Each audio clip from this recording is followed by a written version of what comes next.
Boys and girls, this is the Undisputed Era. Adam Cole, Kyle O'Reilly, Roderick Strong, and you're listening to Going In Raw, baby. This is Shayna Baszler, and you're watching Going In Raw. This is the knockout artist, Cassius Ohno, and you're Going In Raw. Hey, friendo, Steve here. And Larson. And welcome back to Going In Raw, the only pro wrestling podcast you need to be listening to right here at youtube.com/Steve and Larson. And available wherever podcasts can be found. Hit that subscribe button and the notify bell. Ding, ding, ding. You must Next had to your it. second cup of coffee this morning, huh? I did, but I'm still tired, but I'm just trying to goof my way through this. All right. We're also available on the Patreon. Give us money. We'll give you rewards. Ooh, America. Wow. We have a bunch of reward tiers over there, Larson. Starting at $1, you get your name read here on the show. I'm going to do that in a second. You also get the show ad-free. You get to download your podcast and RSS feed to your favorite podcast app that isn't called Spotify. And then we've also got $5 with a boatload of bonus content, 5 bonus episodes every single week. We did 4 last week. We're going to get 6 this week. I still have to make public that or to post the Ask Steven Larson that I forgot to do last week. So there's that. And then there's also... What are we doing today? Truth Exposed today? What is today? Thursday? Usually do that Tuesday, but the schedule's a bit messed up since we took Monday off. So today's kind of a mess. Truth Exposed Thursday. We'll see. We'll see what we do. So there's all that. And, of course, we got the new Slow Wolfpack channel membership. Mm-hmm. Just hit that join button if it's available to you on whatever device you're using, be it laptop. I mean, if you're watching mobile, on the TV, you can't do desktop. it, so you're going to have to log into, like, whatever. It's $5, and you get access to all that bonus content as well. So, yes. And you get badges and emotes. Oh, very for chat. Very exciting. Very exciting. Ricky Scurvy here in chat on the live stream says, Steve's hair looks like he just got out of a wine party. I'm doing what I can, man. That lady cut way too much of my hair. Cut it all off, man. That's what I basically have done. That's what I have basically done. There's a lot on top there. No, that's way too... I want it longer. How would cutting it all off benefit me? Because then you have to worry about any of it. No, man. I look terrible like that.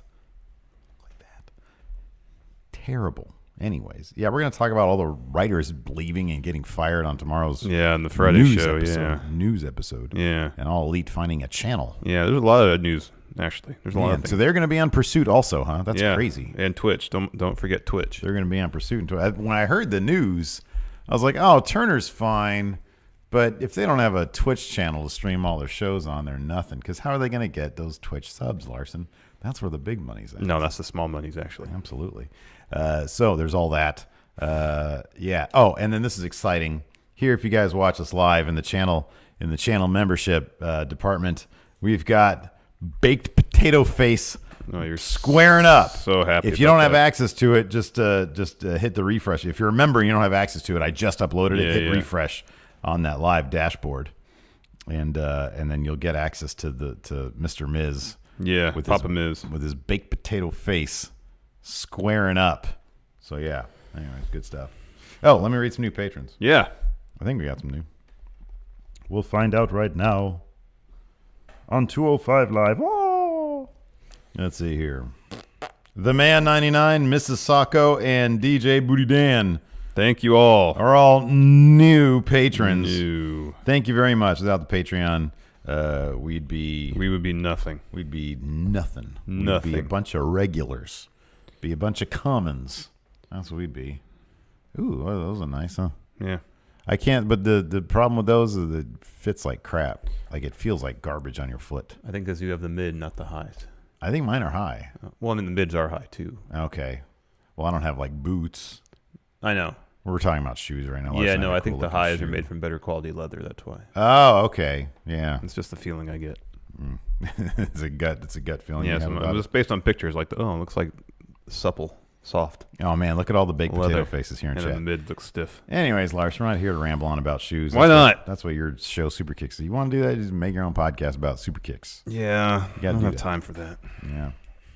Anyways, NXT had a recap episode. Yeah, and actually 3 matches instead of the customary 2 for these recap episodes. Well, there was only one important one. That was Candice LeRae fighting. Thank God.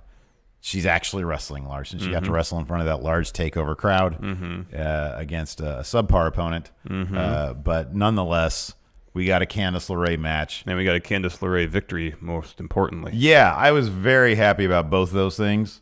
So that's very exciting.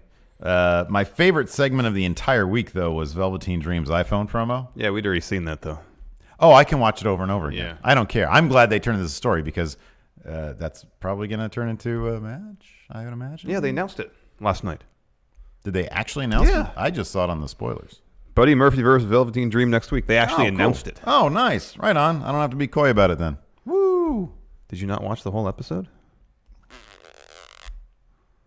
They had graphic and everything. I think I might have. See, it's funny. When they did the promo afterwards, they said they were like, oh, hopefully that'll be a thing. And then they ran like the graphic for the tag. No, for the Oni Lorcan thing. Yeah, but later on, versus before the main Jackson event, Riker. they did the formal announcement with graphic. I guess I missed it then. I don't know. What do you want, man?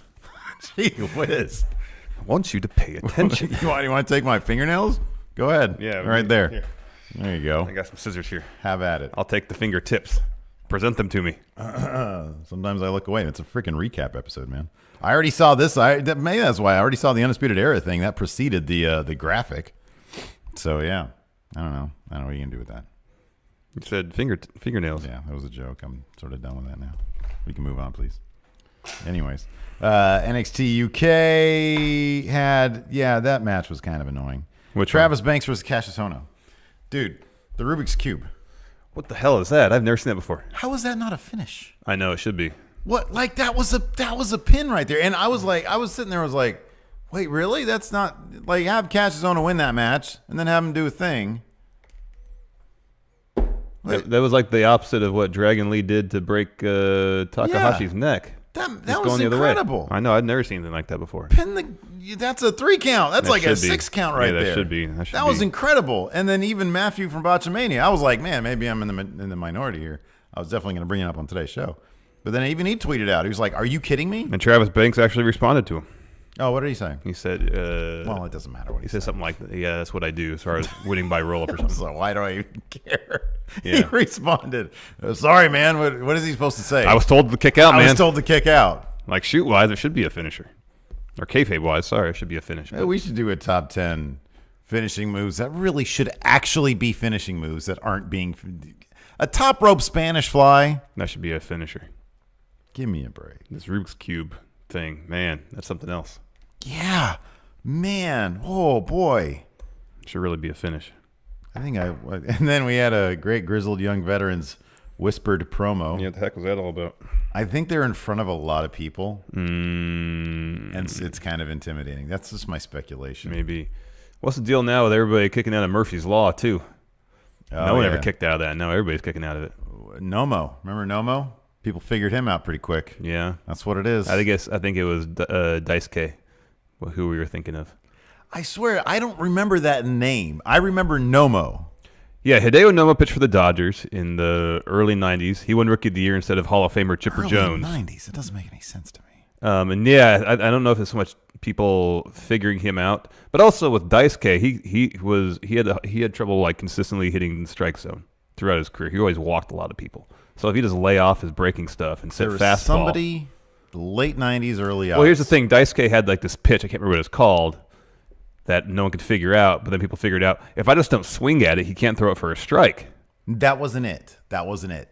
He would strike the hell out of people with this crazy thing. Yeah, it was Daisuke. It wasn't Daisuke. It wasn't. I don't remember that name. What was his first name? That is his first name. What's his last name? I don't recall. Pitched for the Red Sox. That's it. And I remember. He was later. He was like a late 90s. Maybe it was like mid-aughts. I don't know, man. I thought it was Nomo. No, Nomo was like early 90s. Yeah. Like 93. I believe you on that. Yeah, I know my baseball. There's somebody else, though. There was somebody else. I messaged Rory today to see if he remembers the incident between you and Hilton. Oh, really? He's not going to remember that. Did he get back to you? No, I don't even know if he uses Facebook. Matsuzaka. Yeah, that's what it is. That's what I thought it was. Couldn't remember. Daisuke Matsuzaka. Pitch for the Red Sox. Don't remember that at all. What was that pitch called he had that no one could hit his first season? Oh, man, I got his wife instead. He never looks at Facebook. Be best to text him. I'm going to text him. All right, text him. No, it was 2007 that he debuted with the Red Sox. So it probably was Daisuke. Anyways, 2007. No, it was earlier than that. Then. Oh, okay. I don't know, man. Hideo Nomo was way earlier than that. What'd you think of? Yeah, and then 205 Live, like you already said, we got a kick out of. And then we had the dissolving of a firm of Drew Gulak and Jack Gallagher's firm because Jack Gallagher slapped the crap out of Drew Gulak. Twinewinder said it was the gyro ball. That's what it was. That was Dice K's pitch. I remember this some sort of weird breaking ball. He used to lay off it because he used to walk like 5 people per game. Yeah, he had control issues. See, that I don't remember. But you really pay attention to baseball that closely. It was somebody else. That was not the name. I know that. That was not the name. But it was a Japanese pitching phenom. Yeah, probably. So it probably was Nomo then. Yeah, but it was weird. The early 90s. I don't think it was 95, actually. It's 95. I don't know. Let's talk about wrestling. I'll figure this out in post show. All right. Who was Truth? That'll be the Truth Exposed. Japanese pitching phenom that Steve is thinking of. Yeah. Don't worry. Don't think about it right now. The post show. Bother me. It's going to bug me now. Thanks. I know you think nobody watches this one or listens to this one, but some people do. So we should probably talk about wrestling. All right. NXT opened up. It was a recap episode. Yeah, so these NXT recap episodes, there's not a whole lot to talk about. I know, but they're also pretty funny because I think I'm starting to come around to Jackson Riker. Oh, no. He's so bad. Here's the thing. I also, because I watched the first chunk of G1 Supercard last night, and in comparison to everybody from Ring of Honor in that Honor Rumble, Jackson Riker is like a superstar. What are they doing over there? I don't know. That's terrible. I don't know. I don't even know if I want to do a G1 review, a Supercard review. No, I have it in the notes that it's just our thoughts on the show. It's not a full review. Okay. All right. Because there's a lot of good. Yeah. Especially the main event's really good. Well, New Japan is amazing. Yeah. New Japan is awesome, and I watched that. I watched the main event. Did you watch Naito and Ibushi? No, I need watch to. that. I really need to. That's really good. And then, and I watched Ospreay Cobb. That's really good. Yeah. It's a good match. We'll save our thoughts. Are we going to do that later on today? Yeah, it'll be in part of the Friday tomorrow news morning. shows. Yeah. Okay, perfect. Good. All right. So, Candice LeRae versus Aaliyah. Yeah. This was a great match from Candice's standpoint. Mm-hmm. I would never say Aaliyah is going to be in a great match, but we got to see Candice LeRae, and I was very happy about that. She pulled off the win with the Lion Salt. She's great. I hope that she comes out on top. I hope she is with Paige next week. I hope. I was looking through because the Paige forming the tag team. Other names, because if it's not Sky Pirates, and I know you said Kyrie and Candice LeRae, even though they have zero history together in NXT, other names it could be. Okay, sure. Who do you got? So I was looking through the list, and it's not. The only name I could come up with was Mia Yim. She's not really doing anything in NXT right now. Yeah. She's not involved in a story right now. No, she's not. She's ready for the main roster. Yeah. So if it's not EO, because Candice is in a storyline right now, so I'd be granted not a major storyline, but a storyline nonetheless. And she stated one of her goals, recently was that she's going after that women's title. Yeah, but dude, you can't take anything. Here's the thing that we both come to realize with NXT, and this is why I dismiss anytime somebody says, "Well, they're in the middle of something with NXT." No, Vince doesn't care. That stuff that went down with Gargano, Ciampa, Black, and Ricochet. How they got that weird call-up thing. Like, 2 of them actually were called up, and the other 2, even though they knew Ciampa had a neck thing. That was the weirdest part of it. And Triple H's comments afterwards. No, I understand that them being in a story in NXT doesn't matter. They could have the hottest story. They literally had the hottest story in NXT going. And they still called them up, and they just have them do double duty. They had Ricochet and Aleister Black wrestle 18 days in a row, or whatever it was, over WrestleMania weekend, and one of them was a brutal takeover match. They've got something going on in NXT. It is plainly clear that they do not care about that. I would, even if Paige said, "We've got this coming up, we're going to do this." Number one, they have to know who this tag team is, right? Like this is one of those things where they just had Paige say that without knowing who it was. That's got to be a real thing, right? Well, her saying that without knowing who it is, that's entirely possible. It can't be likely though, right? I don't know. I think it's entirely possible. Yeah. What are they doing over there? Anyways, ALK82 has it right here in chat. Vince does what he wants, and Hunter does damage control. Yes. Just wait till on Friday we talk about the comments that he and Steph made at some sports business journal thing. Oh, I didn't even see that. Oh man, where Stephanie says, "Yeah, we try to book a year in advance." Oh God. Wait. We as in WWE for main roster? Yeah. Oh my gosh. And Triple H, yeah, but there's injuries that happen that kind of makes us change. Injuries. Vince makes you change. Vince makes you change. Vince makes you change. Man. So yeah. So you have Mia Yim possibly? That's the only name I can come up with because that she's been on TV some, so she's some of a known commodity. She's not involved in any sort of storyline right now. Not that Vince cares about that, but if there's any sort of push and pull between Hunter and Vince, not that there is. Maybe he can leverage that if he has plans for Candice and NXT. I don't know what kind of conversations, if any, are had.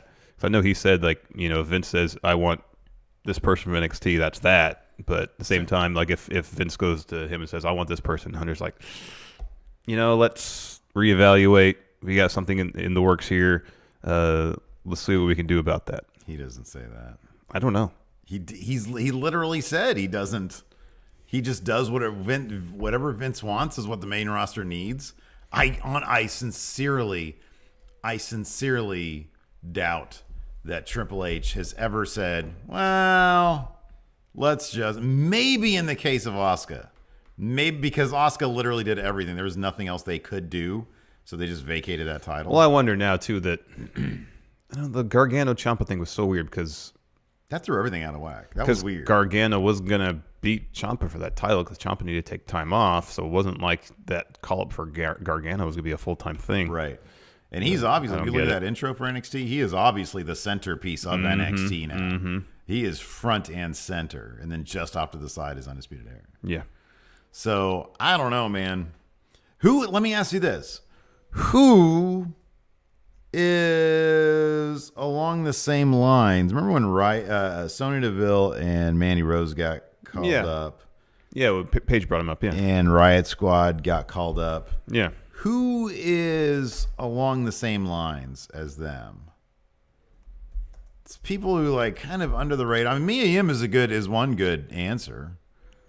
Like, could it be like Mia Yim and Lacey Lane? Lacey Lane hasn't done a lot, but she looks great. She's ready for prime time. I know. I don't know. I would suspect. She's terrific. Because at least Mandy Rose and Sonya Deville got consistent TV time somewhat in NXT before their call-up. Yeah, a little bit. They were relatively known commodities to the NXT universe, whereas Lacey Lane, I think, has been on TV once or twice. Yeah. Apart from the Mae Young Classic. Yeah. So I don't know. Yeah, I don't know, man. I don't know. Like what they finally do something with Nikki Cross. Yeah, I was gonna say, what if it's somebody on main already that they're just not doing anything with? Because that's entirely possible. Yeah, I don't know. Yeah, and there's Nikki Cross. Who else are they not doing anything with? She's like sort of the big one that stands out. It's gonna be underwhelming. It's gonna be Nia and Tamina. Yeah, probably. Just watch. What if it's Nikki Cross and, I don't know, Ember Moon? That's a weird pair. That is an odd pairing. Ember Moon could be one of them. What if it's Ember Moon and Mia Yim? Wouldn't that be cool? If it was That'd be cool. What if it was Ember Moon and Lacey Lane? Oh, man. That'd be the best designed team. They look like comic book characters. That'd be awesome. Yeah, we'll see. We'll see. It'll be a surprise come Tuesday. God, what if it's Aaliyah and Vanessa Bourne? That's like worse than the Brooklyn Bells. Yeah, I like Vanessa Bourne though. Yeah, I like her too. She's got a good presence. Yeah. Aaliyah's just no. She's been in NXT for a long time too. Velveteen Dream's iPhone promo officially on TV. We had seen this when it happened, but he's on his phone. I don't know if you, did you mention that Candice won with a line salt? Yeah. All right. Velveteen Dream was backstage at Mania. The thing that I loved about this is that, so obviously it felt like, okay, this has to lead into a match, right? But the nature of it felt so real. They did a really good job just making this because Velveteen Dream's on his phone, and then in the background you see Buddy Murphy walking with what looks like maybe a PA person or some Yeah, it's sort right of after handler. his Mania match, yeah. Right after his Mania match. And he starts to walk by and he just sort of flashes the peace sign like, oh, I'm ducking into somebody's video really quick. Velveteen Dream says, yeah, he's a guy who couldn't handle the spotlight at WrestleMania. And then Buddy says, I just went out there and stole the show. He's like, what? He's like, yeah, you couldn't handle it. That's what I'm telling people. And he says, no, I'm the one who just stole the show. I'm out there stealing the show. Oh, you want to see show stealing? Look up WWE Network, Matt Riddle versus Velveteen Dream, and you'll see show stealing. Mm-hmm. Where's your title? Mm-hmm. Oh, I was dying laughing when I saw this. I aired this thing a couple times. That was hilarious. So, yeah. Evidently, according to Larson, later on in the They did announce it later on. It was announced that's going to happen next week. It's right there. I wrote it down. Spoilers. Well, I don't know. That maybe you were just reading off spoilers here. No, I wouldn't do that. Yeah, man. Not in the official notes You're for like, the show. and then Adam Cole wins all the titles. Well, I wish. That's my fan fiction. Yeah. Next, they showed a video of Kushida signing his contract with NXT. It's very lovely to have Kushida here. We've been having an eye on him for a long time. In fact, we were sending feelers out during his contract at New Japan. Oh, Ooh, dear. That's tampering. That's called tampering. Regal, you can't do that. Oh, dear. You can't do that. So he signs a contract. That's pretty much it. Yep. Next, Danny Burch taking on Jackson Riker. Okay, tell me why you're coming around to Jackson Riker. I don't know, because I watched that. Well, no, I watched this before the Ring of Honor thing. I don't know. He just looked really cool. He looks great. He's got a great look to him. He looks great. He doesn't really huge, do he's anything in the jacked. ring. No, he doesn't really do anything in the ring. But maybe that's... And the Maybe I'm not sure if this is working all in Impact. Maybe it's a situation it's like, hey, you're a huge muscular dude. Fight like a huge muscular dude typically fights. Yeah. You know, sometimes they'll do that. They'll say, hey, this is your character. This is your build. Fight this certain way. Yeah. Because that's fitting your character. That could be. Here's the thing I firmly believe about NXT. Ever since I saw Otis have a 5-star match against Ciampa, it wasn't a 5-star match. No, it was a really good match. It was a really good match. Yeah, it was a good match. I'm pretty much convinced that the point of NXT is just, you know what, these guys with a couple of years of training, anybody can have that match if you have enough preparation and the right opponent. Yeah. You know, I kind of think that's the case. I think that Jackson Riker can probably be brought to a 4.5-star match. Yeah, this is a pretty entertaining match because Danny Burch is a hell of a worker. Yeah, Danny Burch is great. And I like that every week his trunks seem to be getting higher. A little bit higher and higher and higher. Because he's older and older. No, but the Forgotten Sons is the same guy who says, do unto others. I don't know if he's one of the members of Forgotten Sons. No, I was going to ask, do you think, is that the same guy who says, one and only? Maybe, I don't know. I don't know. Probably There's all those is. shrieking pinch harmonics in the beginning of their song, and it's like, it's too much. It's like someone screaming at you. Yeah. That's sort of the Forgotten Sons. They come out and they just start screaming at Well, everybody. it's like, here, give us the attention. We're forgotten. Give us our attention we think we deserve. What do you think doing to others? I mean, I know how the rest of that goes. As Yeah. you would be done to you, whatever it is. Do unto others as they would do unto you. Yeah. Well, So, do unto others as they would forget other people the way they forget you? Is Yeah, I that guess so. Yeah, okay. So they shouldn't remember anybody's names. Oh, is that their It's like, who are we fighting tonight? Who is this guy? All right. Who else is the NXT champion? Johnny Gargano. Who? What? What? Forgot I know who that champion. was. I know that word. I think I remember who that was. That actually sounds like me. So yeah.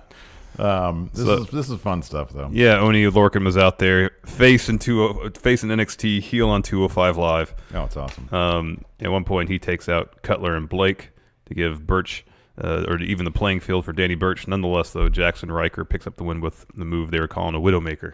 It's like a sit-down chokeslam. Yeah. And then after the veteran wins, he goes for another one. Oni comes in to make the save and starts slapping the hell out of all the Forgotten Sons. I love that. He was taking care of business out there. Yeah. Just slapping the But crap soon out enough, of those the guys. Forgotten Sons overtake Oni, beat him down to Forgotten Sons stand tall. They will not be forgotten. Do unto others. After that, Bell backstage after recap. Shayna Baszler, she gave an interview, and she said, "No, none of the girls back there are gonna take this title off me. I'm champion. I'm never losing this title." I'm never losing this title. And then we had a Peter Dune interview backstage, and he was asked, "How do you feel?" And he just says, "I will get a rematch." I will get a rematch. And that was it. And then the Undisputed Era video where Adam Cole is yelling at Roddy. We've seen countless times they aired. This is all stuff that was on WWE.com that if you actually pay attention to their Twitter feed, you've probably seen already. Yeah, yeah. Especially if you're us and everybody in our notifications will send us the videos because we have an awesome community. They love to share. They do. Next, the announcement: Buddy Murphy and Velveteen Dream next week, and then main event: Street Profits taking on Eichner and Bartel. This is a heck of a match. This is really fun. This is a really fun match. This is cool. I'm wondering if the time that Street Profits have spent wrestling in Evolve, like I actually wondered if that was the motivations that they would send some talents like Street Profits. I think Angelo Dawkins had some wrestling experience prior to NXT, but I don't think Montez Ford really did either. Send them, to an indie promotion to get some experience there, being in a different environment, learning some new things, and coming back to NXT, with a lot more experience under their belt outside of NXT. And I think it's really been paying off. I think it has too. I think that their their ring psychology is better. I mean, their presence has always been great. Montez Ford charisma is off the charts. Yeah, he's really good. I do wish that he would dial it down a little bit in terms of the I don't know. I mean, I guess that's his thing. But he gets a little too cartoony for my taste sometimes. Like, take it like just in character. I want his character to take things a little bit more seriously. But I don't know. Because I have a hard time taking those characters as, okay, these guys are going to be legit. Because if you're going to get behind a team, if they're going to expect you to get behind a team, you're going to want to get behind a team who you think is going to be a credible threat against whoever the current tag team champions are, and that's War Machine. And so if he's in there sort of clowning around and stuff, I don't know. I liked when they did this big thing where like they came out originally and they would clown around a lot and they weren't getting anywhere. And then we thought they were going to do something. And then they started doing the Evolve stuff. And then they came back and they had more of a sense of purpose. Like when they were doing the thing against, who are the guys that still, TM61. TM61. They had that renewed focus. They weren't clowning, or they would come out, they would do their entrance, they would dance and get the crowd into it, and that was fine. Once they got in the ring, they were like, no, you guys pissed us off. We're going to take this seriously. I kind of want that. Like, these guys are terrifying. Marcel Bartel and Fabian Eichner are terrifying. Yeah. There should not be any cartoonish stuff in the ring. And I'll say this. Last night especially, whenever he would, showboat a bit, I didn't necessarily take that as him taking his opponents lightly or being goofy. I kind of took that as him kind of in his own way trash talking.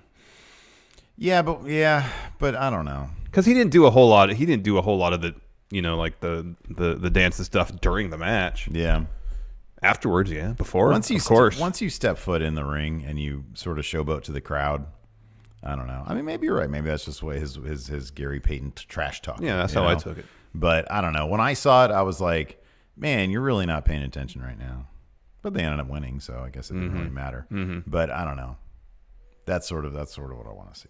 I mean, to be fair, there's pretty much nobody in NXT's tag division right now is a credible threat to War Raiders, the way they're booked.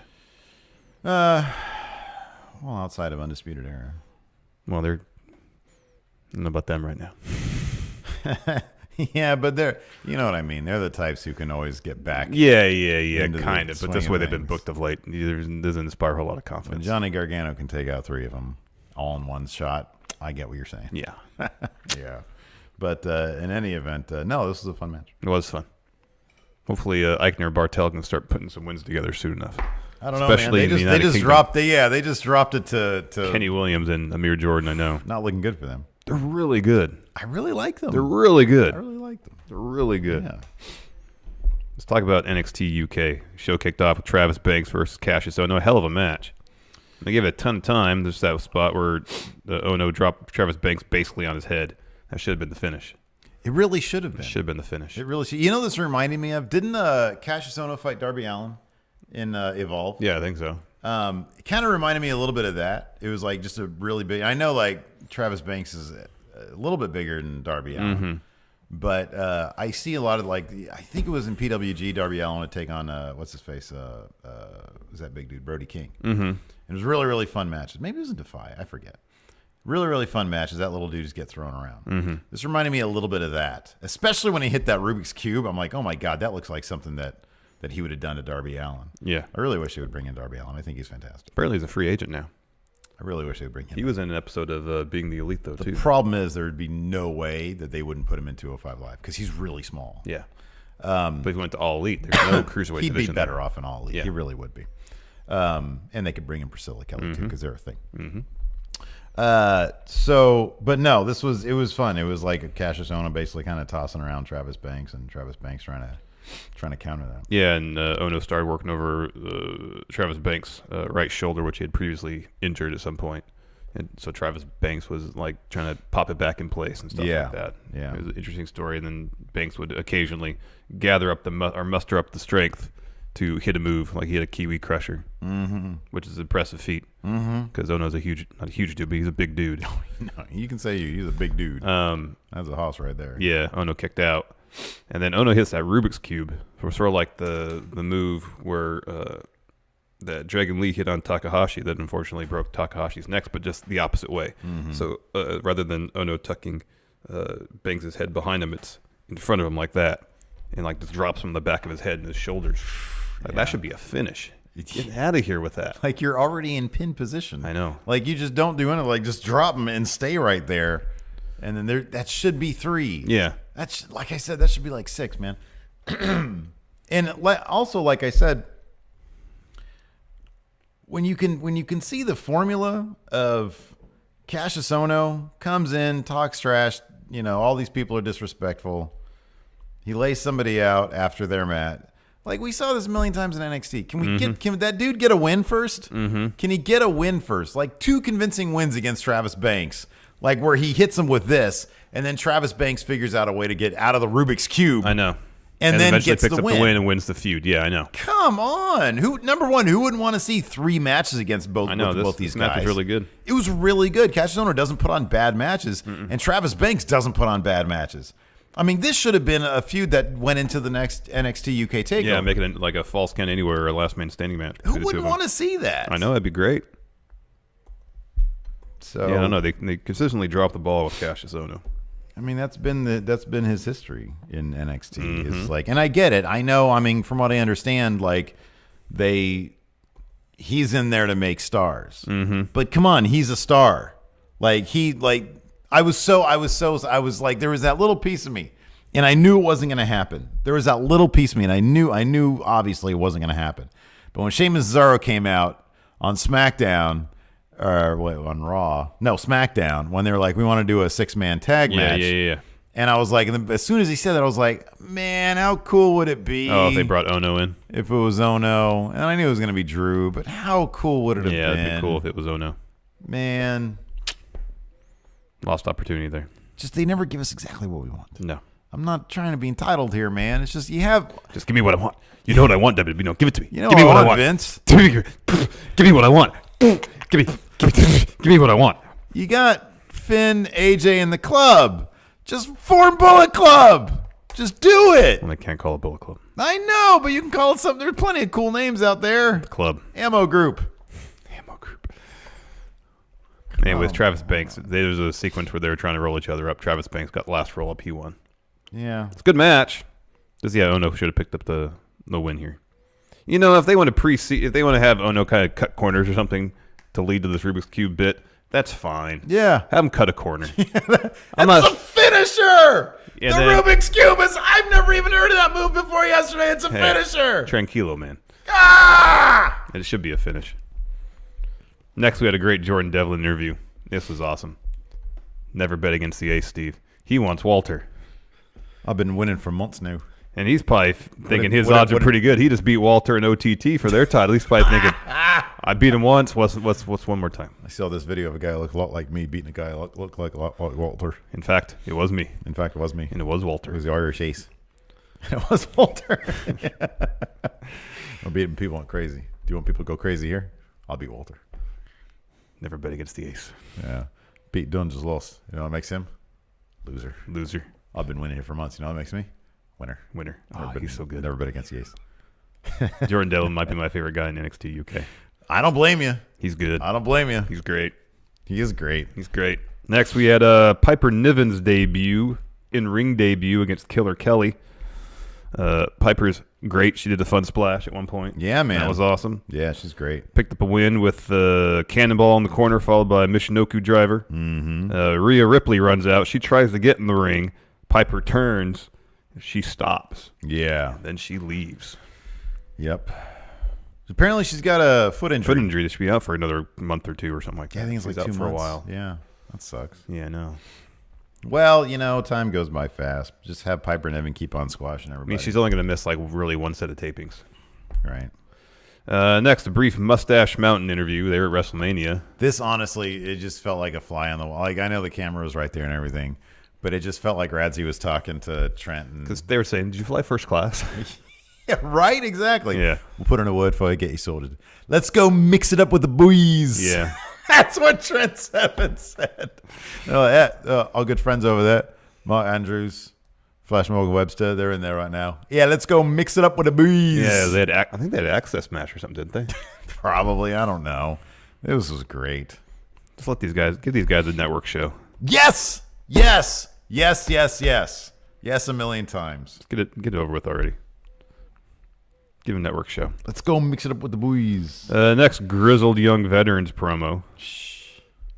I am Zach Gibson. Yeah, This man is James Drake. Speaking in such hushed tones. We are in a library. In the number one library. Grizzled young veterans. Grizzled young veterans.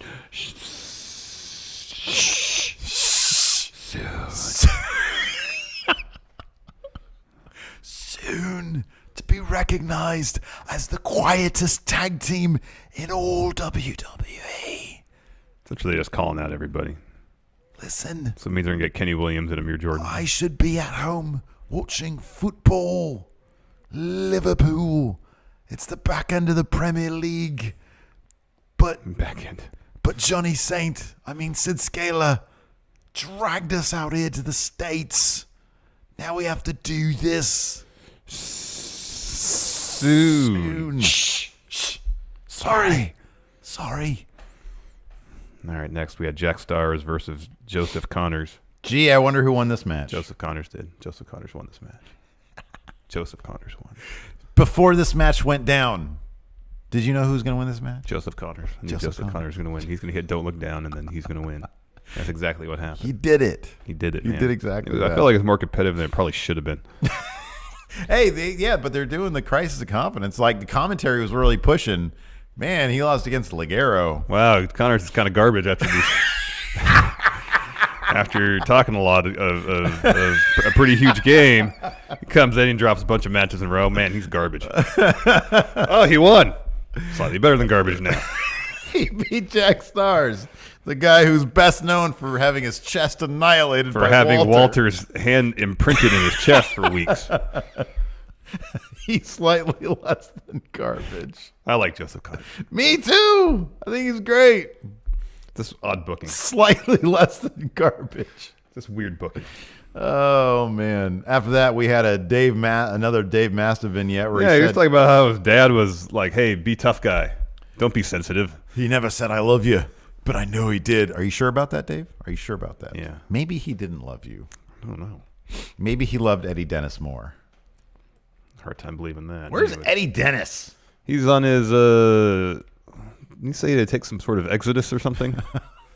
Yeah. No, he's hurt. He's hurt. Remember, he tore some muscle. Yeah, but it doesn't mean we can't still get some great promos from him. Well, promos. Yeah. Main event. Kind of shorter than I thought this match was going to be. Ginny versus Toni Storm for the NXT Women's title. Yeah, dude. Here's another one of these that like they have, and they even did like a little video package talking about their history. Like it goes way And back. Commentary referenced the Progress title match. Yeah, They were like, it was a good match. yeah, it was a good match. I just feel like this should be like a real and like an actual feud type thing. Yeah, I do too. It seemed pretty definitive though. Yeah. But that sequence where they were trading submission moves, which finalized with Tony doing Ginny's kind of like surfboard type submission. Yeah. I thought that was pretty cool. Yeah, no, it was cool. It was a good match. Yeah. And the finish saw Tony catching Ginny's Rana attempt, hit a powerbomb, and then Storm Zero for the win. Yeah. It was a good match. No, it was a really good match. I just want more. Agreed. I want more. They said, I mean, that's sort of the thing. I don't know, man. I don't know if it's just because I have, and I'm not going to claim to be at all even close to an expert on Progress or anything, but I know enough to know that, like, man, these two are killer with each other, and they really should just do a lot more with them. Yeah. That's my thing. Yeah. 205 Live was it was a decent crowd. It was the SmackDown After Mania crowd. Oh yeah, there was for the main event there was a 205 chant, man. They were into it. Yeah. They were Kicked into it. off with Jack Gallagher versus Humberto Carrillo with Drew Gulak on commentary. And of course, Aiden was pressing him on, hey, is Humberto cool with you? Like, why should he respect you? He was doing fine. Yeah. Before, and now you're trying to make him not do high-flying stuff. Yeah. And he said at one point, I think you'd rather have him listen to you and lose than wrestle his way and win. Yeah. And I think Drew more or less said, well, yeah. Anyways, so towards the end, Carrillo goes up the top for his finish. Drew gets off commentary, knocks him off. DQ. He goes in the ring, takes his shirt off, and starts beating the heck out of Carrillo. I think Drew saw it as a teaching moment. He's going for a punch. Jack Gallagher grabs his hand, looks at him, and lays him out with a headbutt. Yeah. So they're finally breaking up Gallagher and Drew. That's good. That is good because this was doing nothing for Jack Gallagher. No, you're right. It was doing nothing for him. So that's good. And it really wasn't doing anything from Drew Gulak. That dude should be in the title scene. Yeah. Like, it's 205. Tell me, why is Drew Gulak not in the title? This is weird. Should be in the title. A couple times. You should have, that time when he was about to turn face on Enzo. That was a perfect time to do it. Yeah, I know. He was red hot right then. Yeah. Yeah. Red hot. Anyways, afterwards we had a Buddy Murphy promo. And he said, Tony Nese, you gave me the best at Mania. However, I will show you that I'm still unstoppable. And then Tony Nese had a promo saying, I won at Mania. I'm going to beat you again tonight. Backstage, we have Drake Maverick and Oney Lorcan backstage. Cedric just barges on in. It's like, I thought this meeting would be about my rematch with Oney. Yeah. And rather than have two matches, I just thought I'd come in and interrupt this one. Mm-hmm. Yeah. So I guess they're going to have a match next week? Is that what it was determined? Oney said, what'd you say to me, Cedric, in my debut here in the tournament? That one day I would be running this division. And as the saying goes, to be the man, you got to beat the man.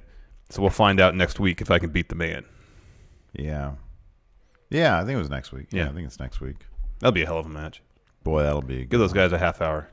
They probably will, too, because it's 205 Live. This main event last night, or this week, was pretty long. Yeah, it was pretty long. Buddy Murphy, Tony Nese, Cruiserweight title on the line. WrestleMania rematch. You said this while we were watching. It was right before we watched it. You said this is probably the match that they wanted to have at WrestleMania. Oh, heck yeah, man. And it's true, because obviously, like you said, they gave it like half an hour or 20 minutes or 25 minutes or whatever, and it was really, really good. Yeah, rather as opposed to, 10 or 12 they got at Mania. Right, exactly. Early on, Buddy lands after jumping over Tony Nese and starts selling like he's got a knee injury.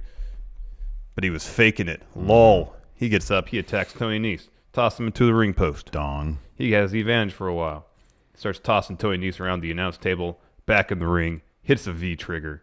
But then Nese gets the upper hand briefly when he knocks Buddy off the top rope via palm strike. Yeah. And then we have some high-flying stuff. We had Buddy hitting his tope. Tony Nese hits his tope. And then afterwards, after Nese hits his, he starts tossing Buddy around the barricade. He tosses Buddy over the announce table. Back in the ring, we have Nese sets up for the running Nese. Buddy avoids it. Hits a V trigger on the apron. That was a good spot. And then ringside, Tony is just dead weight. And Buddy wants to lift him up for a powerbomb. Can't. He even goes back to break up the ref's 10 count for a bit. He goes back out. Nese backdrops him on the announce table. And Nese gets back in the ring. Buddy just makes it back in to beat the 10 count. Buddy hits Murphy's Law. Nese kicks out. Of course, at Mania, he didn't kick out. He got his foot on the rope. Yeah. But now he knows how to absorb Cedric, it, apparently. Didn't Cedric kick out of Cedric kicked out of Murphy's Law. Probably. Like everybody does now. And then Buddy hits Tony Nese with two Kamigoyas, Kota Ibushi's finisher. Goes for a suplex, but Nese reverses into a reverse Rana. And then Tony Nese hits a standard running Nese and then a jumping running Nese. Yeah, that jumping one was really cool. For the win. Yeah. He retains. That was rad. So, yeah, dominant champion Tony Nese. Yeah, man. Beats the unstoppable. Stops the unstoppable. Yeah, who's the next Muddy heel Murphy. for Tony Nese? Hopefully Drew Gulak. Yeah, probably feels like it's going to be Drew. I hope that they're not going to do an extended Drew Gulak, Jack Gallagher thing. That should be one match. You would think. Drew wins that one.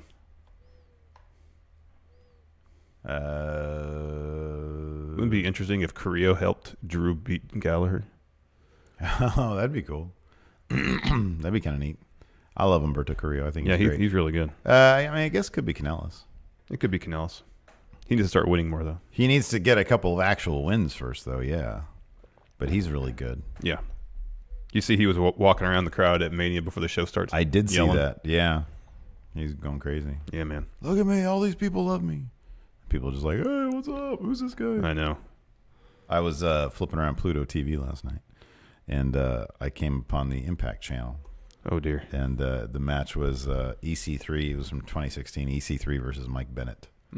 Yeah, it's a fun match. But it's just sort of like, who would you rather be, these guys in 2016 or these guys now? I know. They're I probably don't getting know. paid more, maybe, and their checks are probably coming on time. Well, they're getting checks. Yeah. So that's number one. That's great. Yeah. And I guess like the ceiling is higher because you're in WWE. Theory. Man, I'm telling you. Once Vince sees EC3 with Drake Maverick, it's going to be off the charts. Off the charts. I hope so, but I'm not getting my hopes up, man. I don't know about Canellis. I don't know what more you can do with that. I like him a lot. Yeah, I think he's really good. If he just keeps on putting on really good matches, Yeah. maybe bulks up a little bit. Grappling Gamer, let's do some questions. How much do you think Canellis weighs? He's kind He's of probably actually around 205. yeah. He should just like His upper body is massive and jacked, but his legs are kind of thin. he should like really pack on. He needs to get those. He needs to get some tree trunks for those legs Yeah. of his. Yeah. If he packs on and he's like 230, and it's like obvious why is this guy even close to being in 205 live? Then he'll just size himself out back up to the main I roster. wonder how tall he is. I think he's like 5'11" or something. 5'11", 200. Yeah. So just maybe like grow a couple inches.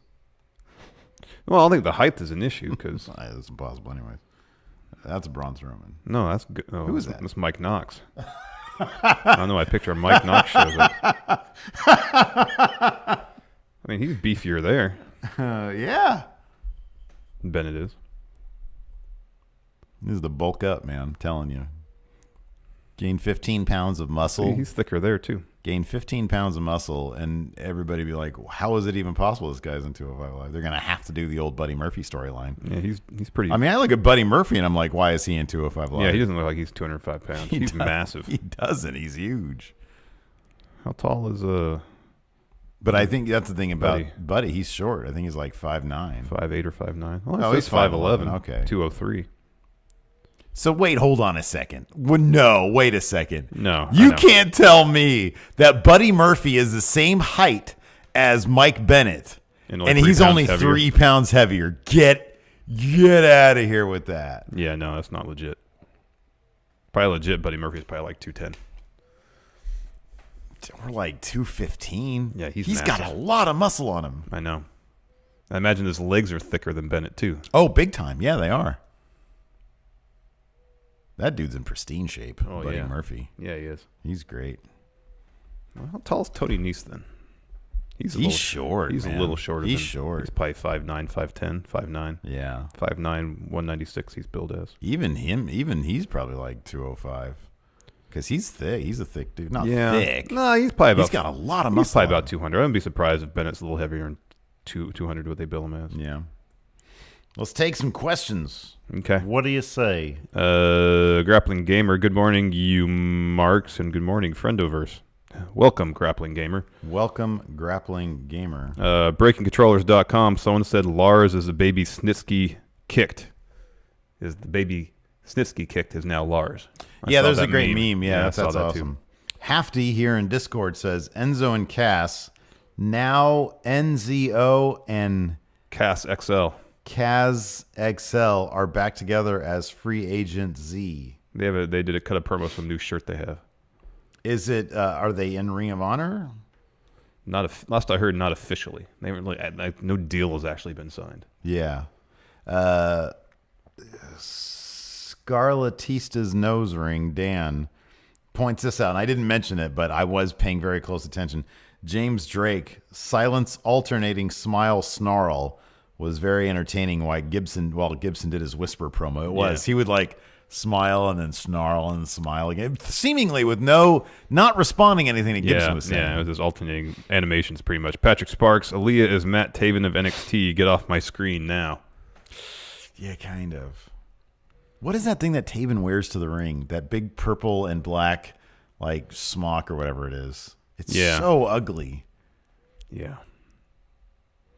Well, save your Taven opinions for... it's going to be a long one. Jimmy Thomas, Ember and Asuka Moon. Oh, boy. That'd be good. Yeah, Ember Moon and That'd Asuka. be good. There you go. What's this sting here with the Wolfpack shirt on?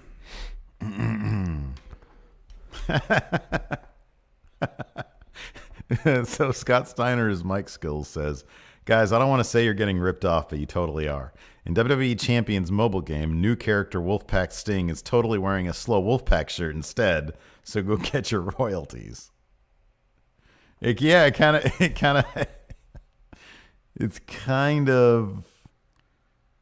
definitely not the original Wolfpack logo. No. They did like a new one for that. Yeah. That's funny.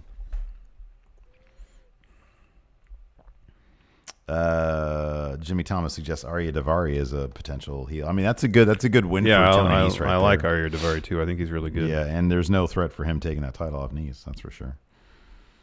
Did you not do a question thread on Patreon for? Yeah, I did. It's a ways down because it went up like on Tuesday. Gotcha. There it is.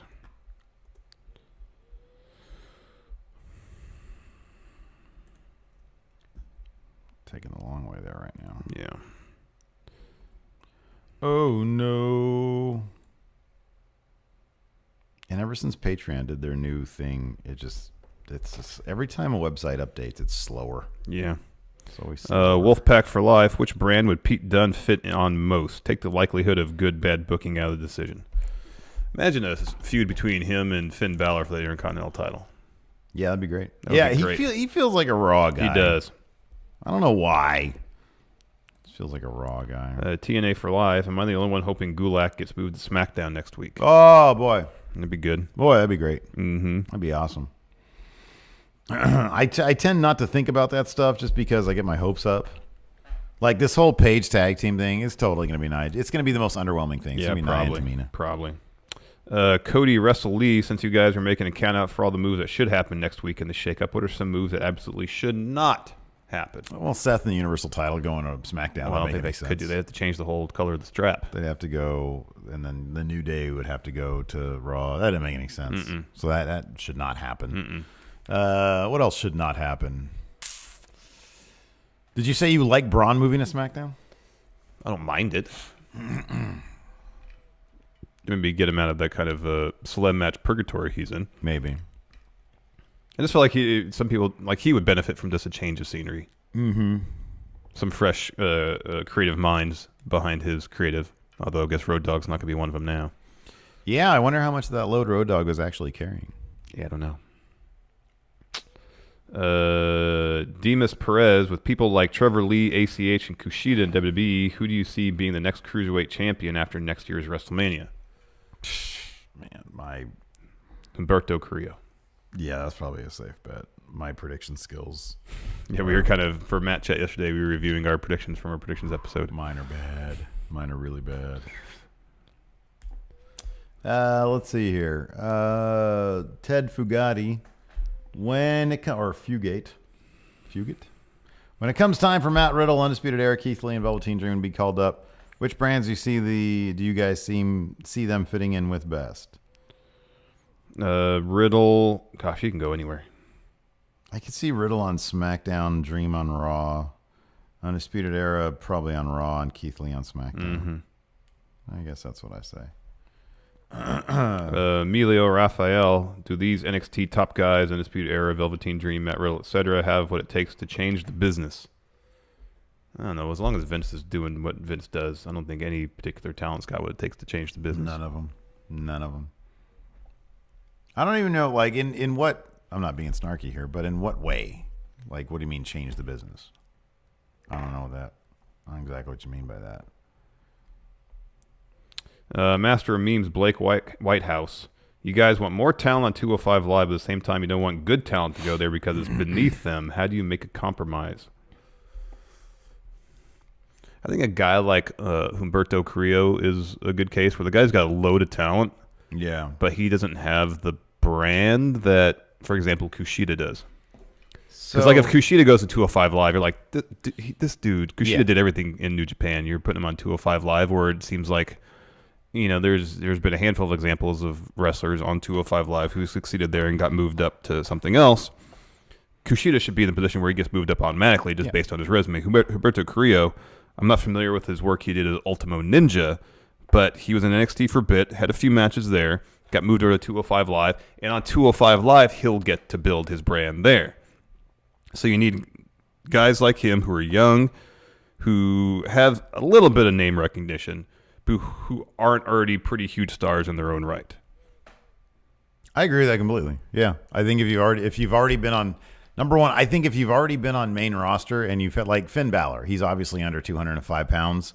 He's a huge star. He should not be on 205 Live. I agree with you completely. 205 Live is a great place for you to go, as you like to say, build your brand. Mm-hmm. And then, since the roster there is smaller, if you're in NXT and you're under 205 pounds and you're not getting opportunities for TV time, it would probably benefit you to go to 205 Live. Yeah. Just to get some exposure. Yeah, but a guy like Gargano should never be on 205 Live. He's already built like a legend in NXT. Yeah. And then he's going to go on 205. No, you don't do that. Cult of False Reality. Should Riddle or Velveteen Dream be Kushida's first feud? I don't know they're going to have for his first feud. I know it is for his match. Yeah, I know what that is too, but it's not that surprising either. No, it's not. Oh, that's a good question from Cult of False Realities. McIntyre versus Gibson in a promo off. Who wins? Oh, it's easy. It's Drew McIntyre. Gibson, give me a break. Gibson's great on the mic, dude. Let's see here. Thomas Dunnigan, in order of enjoyment, rank 205, NXT, and UK. What would make either of you not watch any of these shows? I'm just wondering because ever since Mustafa Ali moved to SmackDown, I've yet to watch 205 Live again. Yeah, there seemed to be a bit of a hiccup when Mustafa got moved up to SmackDown on 205 Live, but I feel like they've come back around. They've really done a good job of getting their stories. It was just a massive hole when he left. Yeah. Even though he wasn't really involved in anything major at the time. Yeah. You just knew every week he would be there and put on the best match of the night. And since then, the people have come in, stepped up. They've gotten the creative back to where it was before he left, and it's a pretty enjoyable show. NXT is tops in terms of enjoyment factor for me. Yeah. I'd probably say for me is NXT 205 Live and NXT UK. If I didn't do this for a living, I find it hard to believe that I would watch 205 Live. I just find the stories the least interesting there. And the personalities the least interesting there. For me, the most interesting personalities are probably a wash between NXT and UK. So I'd probably, on any given week, it's either NXT or it's UK that I find most enjoyable. Maybe if they actually book Ono's Rubik's Cube move as a finish, I'll be more invested in NXT UK. I still find there's not a whole lot of intriguing stories developing in NXT UK. So I like all of the personalities. I think. Some of the personalities are good. Like I like Jordan Devlin a lot. Walter's good. Pete Dunne's good. All the Mustache Mountain guys are good. But I don't know. There's just not a whole lot of intriguing stories there in my mind. Yeah, that's always kind of been my issue with NXT UK. Mm-hmm. Long term, at least, no really interesting long term stories. Yeah. Let's see here. Oh, this is a good question. Alex Foster. So I'm kayfabe. What made NXT superstars come together to make a music video? How the hell do they get along? We didn't talk about the new Oh intro. my God, dude. We'll end on that. We didn't talk about the new intro. Oh my God. What the hell were they thinking there? Dude. Is that a Vince idea? It's like, we haven't done anything like this since Pile Driver. I don't know whose idea that was, but it's terrible. It's awful. It's awful. I texted you last night, so your expectations were already. What were your expectations versus when you saw it? Because I texted you, I said. So you said they're lip syncing to the Slipknot song, and I just didn't. So I didn't visualize how it would look, but just the premise of any wrestlers lip syncing to any song to kick off a show filled me with a great deal of dread. Yes. And I saw it, and it's not like they're just doing individual shots of wrestlers like doing a word or two. They're there in unison in the ring. It's the closest thing I've seen in wrestling, in modern day wrestling, to Do They Know It's Christmas? Yes. They are one step away from all wearing headphones I know. and singing in unison. I was going to say We Are the World, same thing. Yeah, same thing. Yeah. It's so, and then the sad thing is, the rest of it isn't that bad. Like No, once it's you get past a montage. Set to the music. montage, Yeah. half of the shots are recycled from whatever. But like they're all in the ring singing a song. That's the stupidest thing I've seen. It's terrible. They changed up UK's montage as well, Oh, I didn't notice. just to add some new faces. And Oh, I guess I did then. There's like less Pete Piper Dunne in there. Niven. There is less Pete Dunne. I was checking. I was like, "Whoa, where's Pete Dunne?" And then there was like one shot of him Yeah, there towards was the one end. shot. Oakley Tiger got a couple more super chats here. Thank you for all you guys do. Should Cesaro and Sheamus make Thebar a larger faction? Who should be in it? No, Thebar. They kind of tried that briefly with Big Show. Oh no! Oh no! Oh no! Oh no! I I'd might totally be cool with that. Ono. Yeah, Uh, he's like the only one though. Rich Hardesty, do you think Dunn is getting called up in the shakeup? I would not be surprised if we see Peter Dune on Raw. I'd be very happy about that. I'd be extremely happy about Mm-hmm. that. I'd also be worried though because he's short and Vince doesn't like short. Yeah, he's more than 205 pounds though. At least But he kayfabe. also, who's taller, Pete Dunne or Daniel Bryan? I think Pete Dunne is. It's so weird to me that Vince loves Daniel Bryan. That concept is weird to me because I love Daniel Bryan. Yeah, I love Daniel Bryan too. And I'm not sure Vince should love Daniel Bryan because he's Vince McMahon. And Vince, I think, should Oh, love you know what that reminded me of? The intro, the Super Bowl Shuffle. Because you watched the video of that, and they got all the Chicago Bears there just standing in a line. It's so bad. Yeah, exactly. That's what it reminded me of. I think we were probably that ring is probably. You think the ring is the one from the warehouse, or you think it's a performance center ring? I don't know. Because they said they shot a lot of stuff. They shoot a lot of that stuff at the warehouse. Yeah. Well, I mean, since all the talent's in Orlando, it's probably You think it's probably just there. there, yeah. I don't see why they fly everybody up to Connecticut for that. You're probably right about that. Oh man, All right. boy, Yeah, hopefully they scrap that sometime pretty soon because it's not good. it's really bad. Anyways, thanks everybody for watching. Thank you very much. Patrons, we've got an episode coming up. Well, we're gonna find out what picture I'm thinking of. Which picture? What? Which picture I'm thinking? Oh of, yeah. Yeah. Well, I had a list here of the picture was Japanese, right? I think. Oh, Pretty sure it was Nomo. Anyways, thanks everybody for watching. Until next time, we'll talk to you later. bye. Be a part of Going In Raw today at patreon.com/Steven Larson. Starting at $1 a month, you can enjoy Going In Raw ad-free, gain access to the daily 30-minute Going In Raw post show, exclusive merchandise, and so much more. Support Going In Raw today. Click the link in the description.